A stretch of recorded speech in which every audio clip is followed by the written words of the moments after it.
This week we'll be talking about risk and regulations. This is a quote from the National Review. The Lord's Prayer is 66 words. The Gettysburg Address is 286 words. There are 1,322 words in the Declaration of Independence, but government regulations on the sale of cabbage totaled 26,911 words. And as we'll see moving forward here, regulations and laws that are written seem to be extremely lengthy, and when it comes to risk and occupational health exposures and environmental exposures, as we'll get in the next couple weeks here, you'll see that they're oftentimes confusing because they don't the government doesn't necessarily write things in black and white. And there's a lot of things that are left up for interpretation. One of those things is what we're going to talk about next is warning labels. And you know what warning labels are. They're very common. They're almost on any product that you buy. Even the McDonald's toys for children have the choking hazard, not for children under the age of 3 warning labels on them. They serve as a reminder to people of that there's a potential risk with this product, and some give you actual additional information such as medication, which we'll see on the next slide here. But one of the things that the warning labels are there for is to protect against liability legal issues. And one of the things that you may have heard of, some of you may be too young to even know about this, but there was a case where a man went through the McDonald's drive-thru and he got a coffee in the morning and he spilled it on his lap and received severe burns to his crotch area, and he in turn sued McDonald's, and he won because there was not a warning label on his coffee cup, and now that's why McDonald's coffee cups and other cups at other vendors like Starbucks say caution hot liquids, because now they're protecting against the liability of a lawsuit. So we'll look at cough medicine here. There's 6,000 ER visits per year over misuse of cough medicine, whether it's an overdose or if it's just misuse. Here we have Dayquil, and you can see the labels on this. The warnings labels. So on the right side you have the use, some drug facts, but the big section on the right side is the warnings. And you can see it's a lengthy description. And if you look at the bottom, it gives a very small section on the directions. And again, liability reasons, take only as recommended. Use a dose cup or a tablespoon. So they're reminding you to take this at the recommendation of a doctor, and they're reminding you to use the dose cup that is generally provided with Dayquil or a tablespoon so you can accurately measure it. Again, they're trying to protect them against any type of liability issues.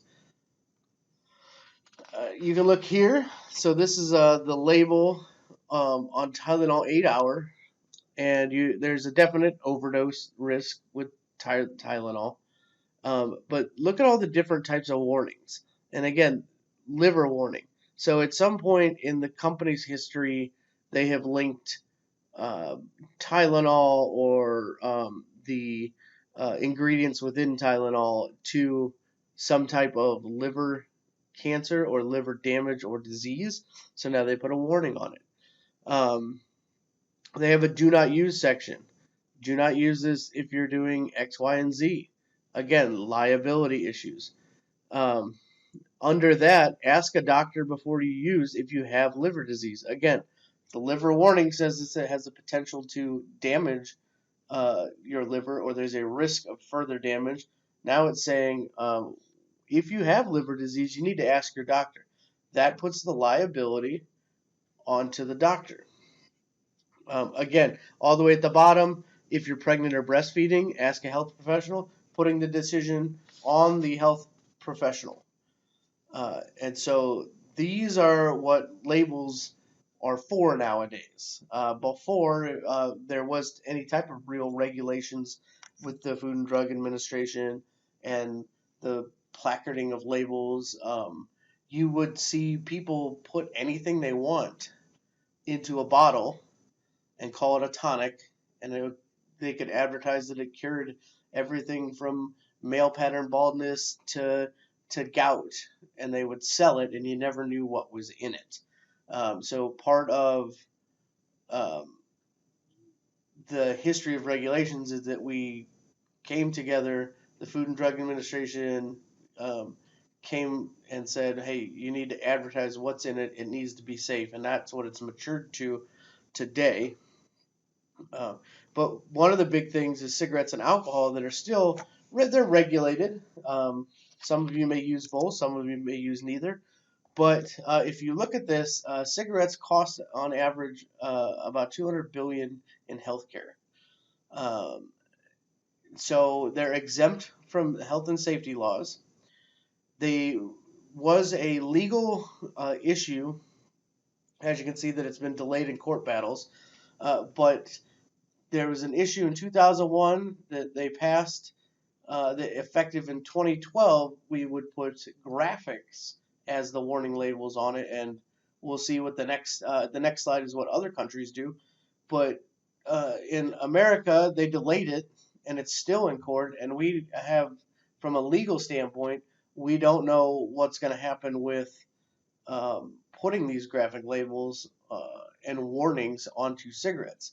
The current ones are the general, um, smoking causes lung cancer, heart disease, emphysema, complicate pregnancy, you can quit, and it greatly reduces serious risk to your health.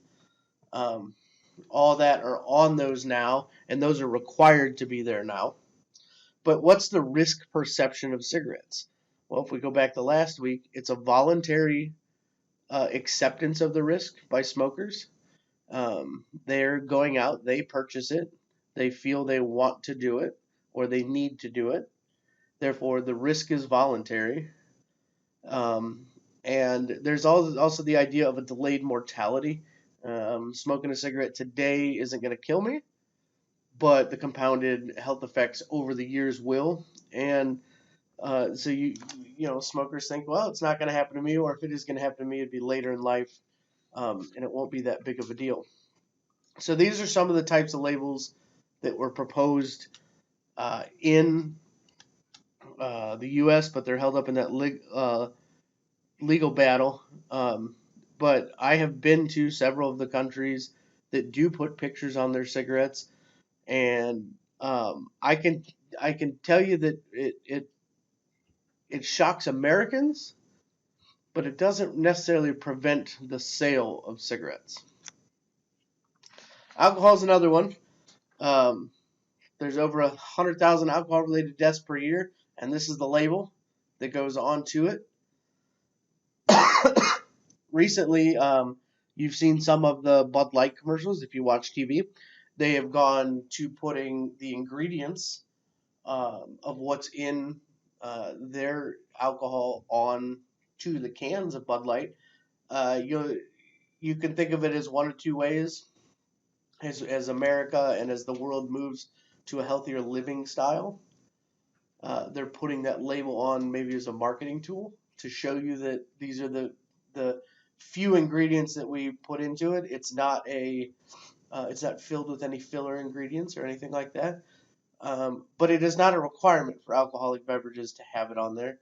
So another one you can do is in your textbook, look at page 157, and you'll identify all the other different types of warning labels that other countries put on their alcoholic products.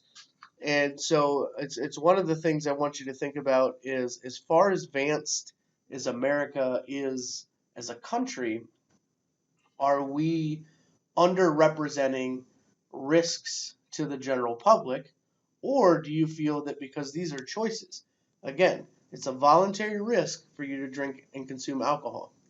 It's a voluntary risk for you to smoke a cigarette. So are we just letting people choose what risks they want to take, and that be the end of it? or are we over legislating people's lives? And there's lots of other, from that train of thought, there's a lot of other topics that you could uh, talk about. CBD oil is one of them. Are we going to overregulate that? And gun control is another one. Are we overregulating a gun control issue? If you look at how guns are used in criminal cases and how they're used by criminals, do we need to regulate those that aren't committing the crimes, or are we infringing on their rights? We're not going to talk about that in this class, but it's just something how you can think about the risk of it is, do you risk alienating a portion of the population that follows laws and is not an issue over gun control, or do you regulate everyone the same and attempt to prevent mass shootings or prevent criminal deaths, or I'm sorry, gun-related deaths by criminals uh, in the future by regulating everyone? Again, everybody has their own opinion. That's generally a hot topic, so we won't cover that in this class. So increasing regulations, what we just talked about with slightly gun control, you can look at the Code of Federal Regulations. For those of you that are safety, that's CFR 29 is your Occupational Health and Safety Administration. That's your OSHA standards. In 1951, there were roughly 16,000 pages published, and in 2016, there's now 185,000 pages. So you can see over a 60-year span, 65-year span, we've greatly increased how many regulations we have. And a lot of that came, OSHA, for those that don't know, OSHA didn't come around until 1970.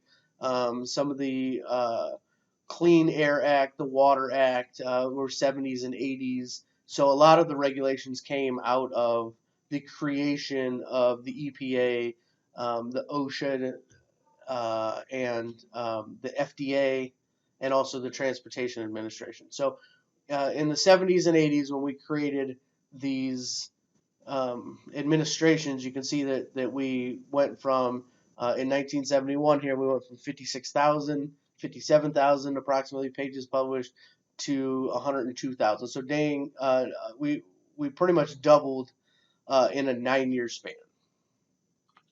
So again, here's the same thing, but you can see how the upward trend here of the amount of regulations that have come from 1950 to 2016. So Government Performance and Results Act. The goal is to improve the federal program effectiveness and public accountability. Requires agencies to produce a 5-year strategic plan, annual performance plans, and annual performance budgets, or I'm sorry, reports.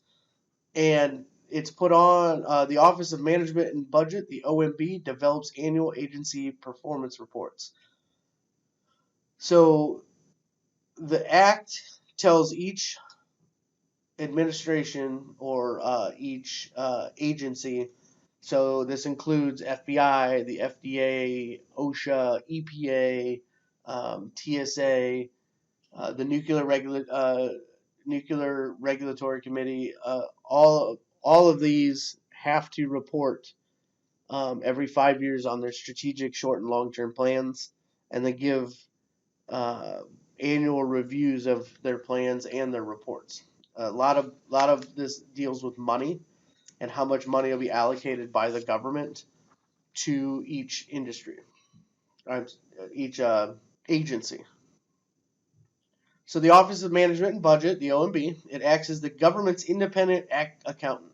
Again, the OMB deals a lot with money and which programs and regulations get it. So it measures the cost and benefits of proposed regulations, and one of the big things on new regulations is they have to go through a cost-benefit process. So here is a how the OSHA regulation process goes. You can see that it is very long and it's very lengthy. Um, so one of the longest portions is actually step number 6 here, where public hearings are held on proposed standard, and number 5 is the standard published as proposed rule for public comment. So once it gets past the OMB process, which is a cost benefit analysis, so it goes through steps 1, 2, 3, and 4, and the OMB says this is a good rule, the cost or the benefit will outweigh the cost. It is then published as a proposed rule for public comment. When it is a proposed rule for public comment that allows anybody in the United States can get online on the OMB website, on the OSHA website, where there's new proposed regulatory rules, and make comments on it. And this is where lobbyists come in, or you've heard of big oil and big pharma. This is where their scientists or their chemists come in and defend either for the change, and generally they defend against the change because sometimes they'll lose money. If it's a new regulation to increase the amount of testing needed for a drug to be put on the market, companies will come out and defend on why we don't need these new testing, and once it goes from there and goes to the public hearing, it can actually get proposed to be rewritten, or it could get lost in a myriad of just a bureaucratic process, and it could get stuck there and never get past 5 or 6. If it does happen to get it, submit. If you look at number 6 here, you go all the way over, submit first rule to OMB. The OMB again has to approve it, because during the 5 and 6 process, there are it could be rewritten, and if it's rewritten, it has to again go back through the cost benefit analysis, and then eventually the standard goes into effect. So here's your cost benefit analysis example. So we'll just look at the top one. Electronic logging devices and hours of service supporting documents. This is the cost, the ranges of the cost here. So here's another example. EPA fine particulate matter. It's reducing small particulates less than 2.5 micrometers. EPA predicts that this will reduce premature deaths. Multiplied estimate reduction in deaths by the valued statistical life that we talked about. OMB recognized significant uncertainty with numbers. The numbers of premature deaths, monetary value of reducing mortality risk. So the median age of the beneficiaries were 88 years old, with an average extension of life was 6 months. They estimated savings between 100 and 200 billion in some years, and that's in healthcare costs. So totals are multiplied from multiple regulation changes. So let's think about this. No doubt that if we reduced fine particle pollutants, it would be a good thing. However, some of the assumptions include correlations that are not that strong and do not include a causation of it. Linear dose response with no lower threshold, so the lives saved even when reductions are below background levels. And your bottom line is you got to know what behind the desk estimates are being quoted. The OMB looks at the cost effectiveness. Yes, we would save 200 million in healthcare costs. However, if you think about it, we're only extending the life of 80-year-olds 6 months, and we all love our grandparents, but quality of life becomes an issue at that point, and we look at do they even want their lives extended? So now we're going to talk about some risk-based regulations. And this is a different approach to regulations. And some of this is a little bit of a repeat, but it gives you a better understanding of risk and the mathematical equation. So risk-based regulations are also called performance-based regulations. They provide logical and scientific approach to regulations. They compare companies place emphasis in the areas of highest risk. It replaces a one-size-fits-all requirement that doesn't necessarily address the highest risk out there. And the Nuclear Regulatory Commission. It began as a risk-informed regulation in 1995.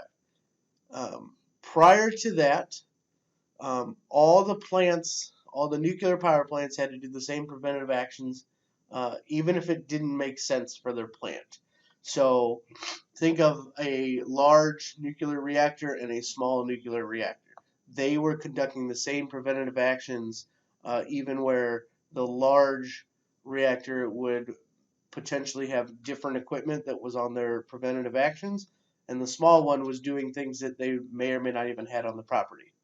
So if the operators demonstrate that a fix actually increased risk, the National Regulatory Commission now accepts alternatives. That being said, if at the small nuclear plant somebody's following their checklist and they say, well, if I do that here, it could increase our pressure. And if we increase our pressure, there's the potential for, we'll just say, a meltdown, even though that is highly unlikely. But the Nuclear Regulatory Commission now says, whoa, stop what you're doing. Let's think about it. How can you fix it? The Office of Pipeline Safety, another one, part of the Department of Transportation. There's 2.3 million miles of pipelines in the United States.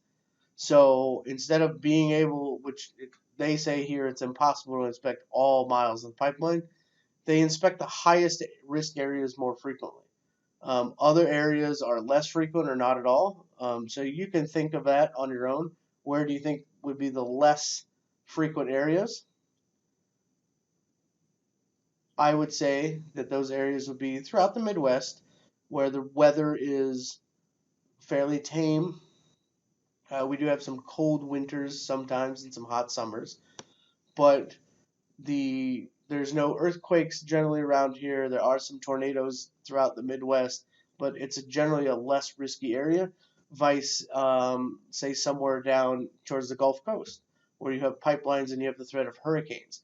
Then if you add in, you have salt water, corrosion that's always in the air down there.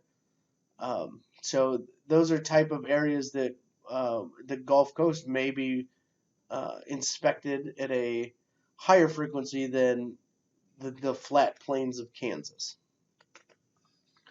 So the UK also has what is known as the Health and Safety at Work Act. The UK has HSE, that is their OSHA in the European Union. The Health and Safety at Work Act was passed in 1974, and regulations were released in 1999. So they moved from the prescriptive to risk management. This introduced the concept of so far as reasonably practicable, and this compares risk reduction benefits with costs and difficulty of implementation. These duties are qualified in the Act by the principle of so far as is reasonably practicable. In other words, an employer does not have to take measures to avoid or reduce the risk if they are technically impossible or if the time, trouble, or cost of the measures would be greatly disproportionate to the risk.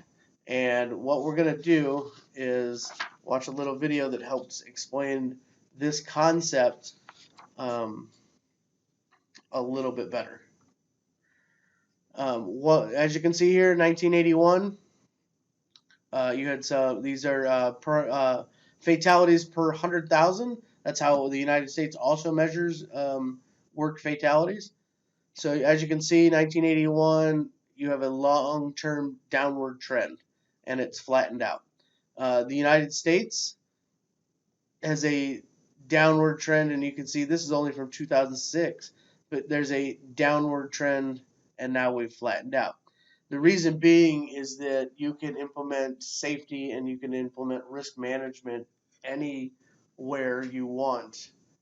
But there comes a point when human interaction is the cause. You could call it human error.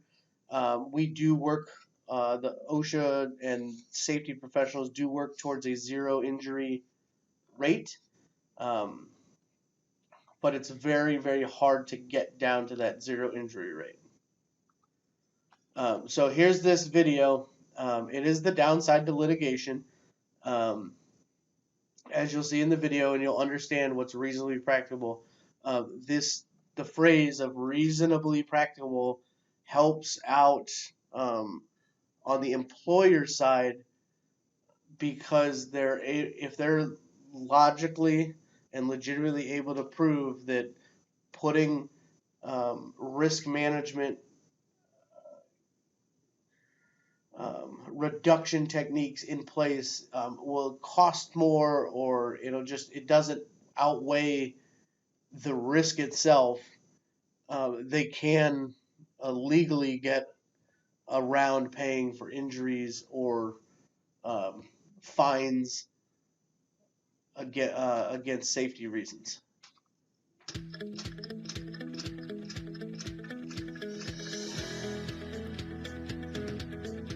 In this video, we will take a look at the term reasonably practicable. This forms an integral part of the UK's Health and Safety at Work Act. This short tutorial will help you begin to understand what it means and how it should be applied. Okay, the legal jargon first. The Health and Safety at Work Act simply states that it is the duty of employers to ensure, as far as is reasonably practicable, the health, safety and welfare of their employees. The good news is that because this term is implied into UK legislation, UK employers are enabled to apply common sense and risk-based approaches towards health and safety management. How do we decide what is actually reasonable? We need to look at our options and balance the time, cost and effort against the level of risk reduction that we foresee being achieved.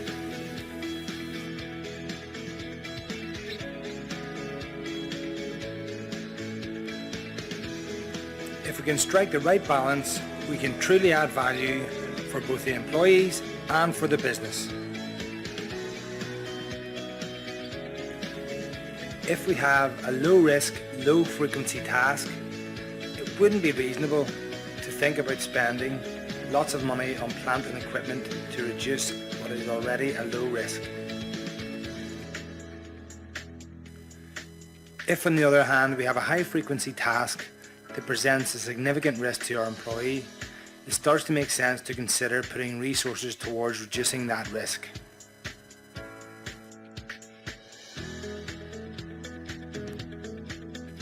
Applying this principle is very useful and effective in many circumstances, but we must be careful. There are also other specific regulations and approved codes of practice that have been laid down to deal with high risk and more common activities.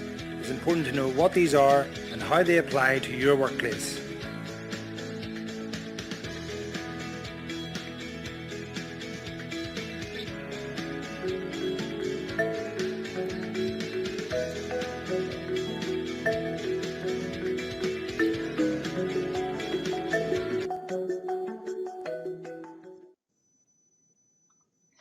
So, quick video on what reasonably practicable is.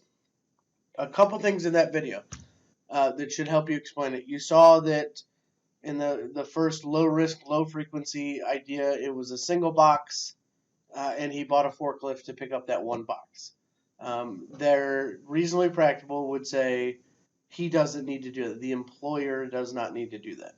On the other hand, if your employees are always carrying boxes to and from, you would identify how to reduce the risk of their job. So it's whether it's through ergonomics or through buying a cart, as was shown in the video, you're reducing the likelihood and severity of an injury, overall reducing the risk. At the end of the video, it covered several other regulations that are in the UK. We have very similar ones that filter through OSHA, especially with the working at heights. If you have employees that are working at heights, you have to provide them with the appropriate equipment, and it has to be kept in good working condition and serviceable at all times. If you would get an inspection uh, and OSHA would come in, they could levy a fine because you're not keeping up with the fall protection standard. So how do we do this? And that brings us to our next topic: is we complete risk assessments. They're a key component of risk-based regulations.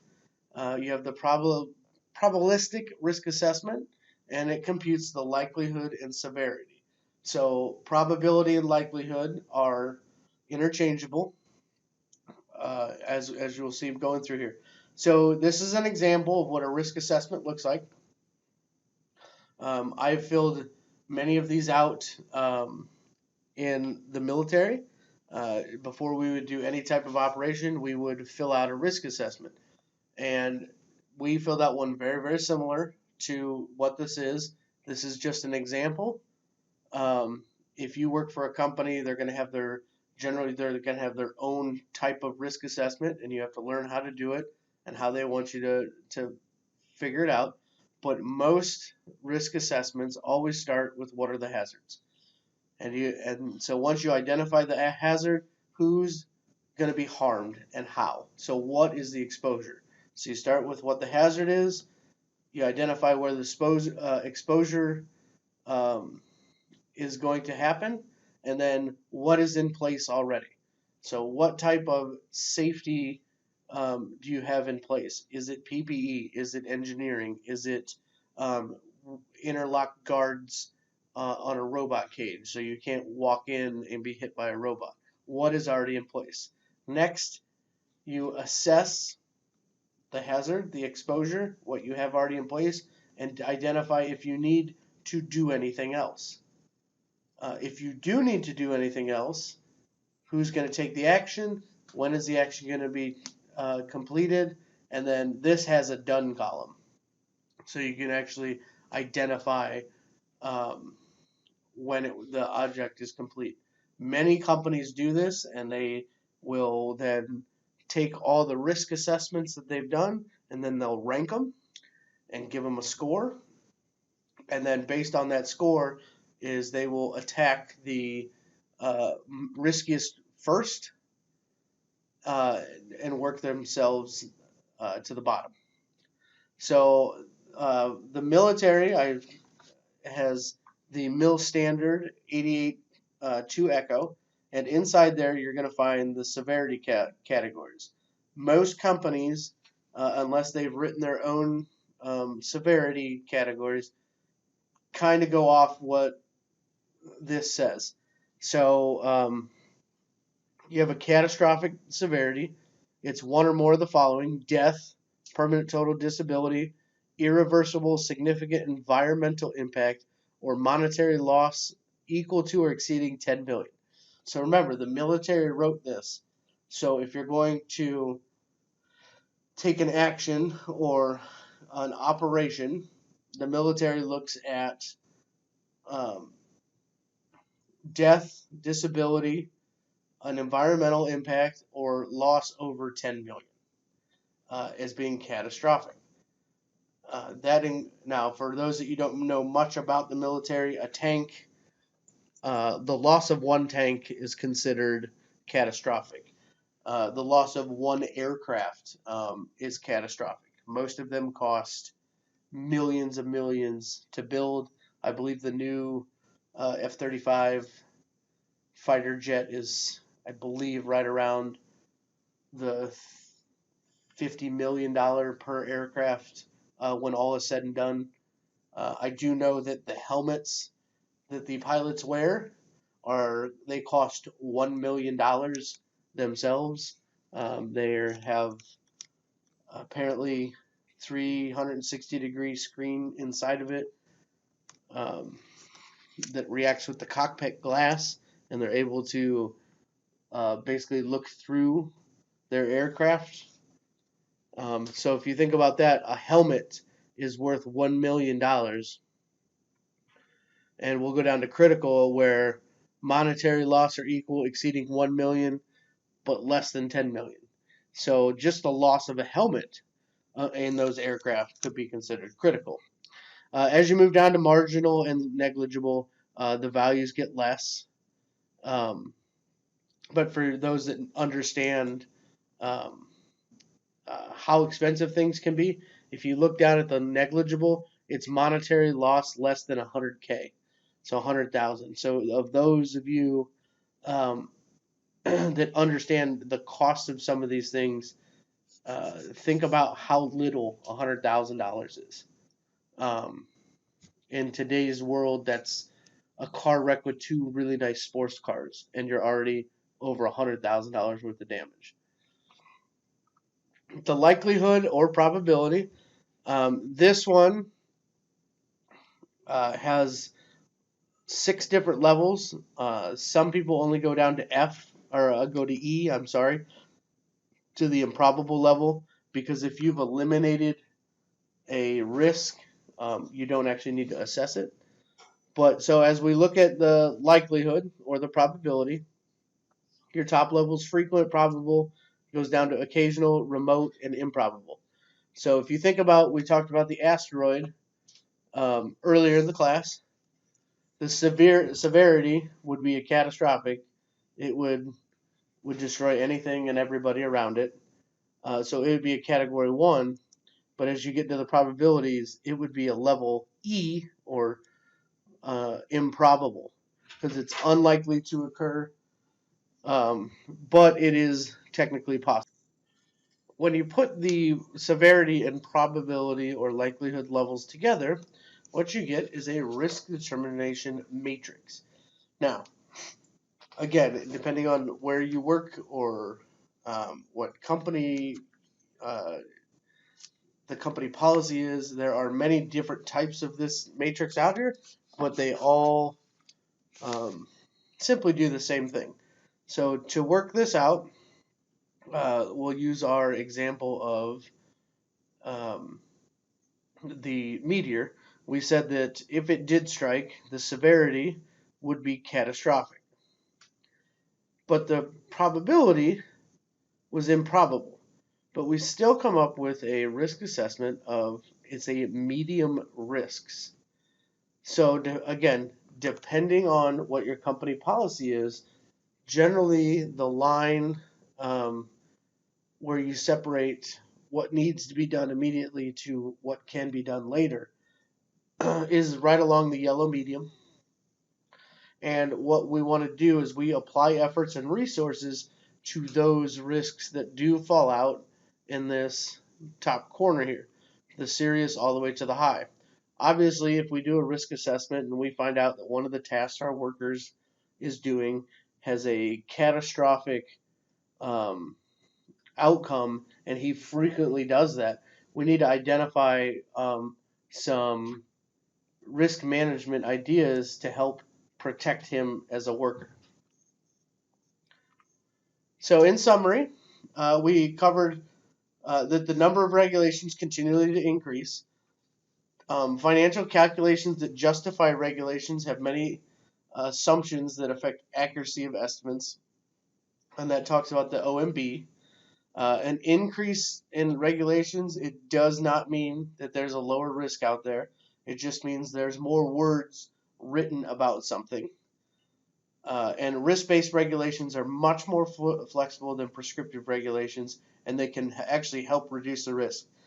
So remember, when we talk regulations that are prescriptive, we're talking OSHA regulations. I think that's the easiest example to give, OSHA or EPA regulations.